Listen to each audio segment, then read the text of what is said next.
Hey guys, today I'm going to tell you how to use PayPal for small business. So make sure you watch till the very end to understand the entire process step by step. So in your business, you can accept cash in a lot of ways. The first one is card payments.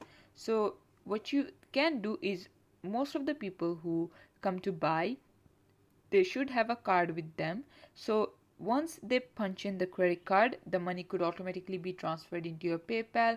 Next up, you can do cash payment, which is obviously the most common one, and then online payment. So you can also create like an online payment getaway, and this would include like your Apple Pay, Google Pay, Samsung Pay, whatever one you want, basically a digital wallet. And as you can see, digital wallet one more time is here. You could also do like a QR code, like order a QR code that when people just scan it, it will automatically send that money to your account into PayPal. And there you go, this is how you can do it. Thanks for watching. Please leave a like and subscribe for more tutorials like this, and I'll see you guys in the next one.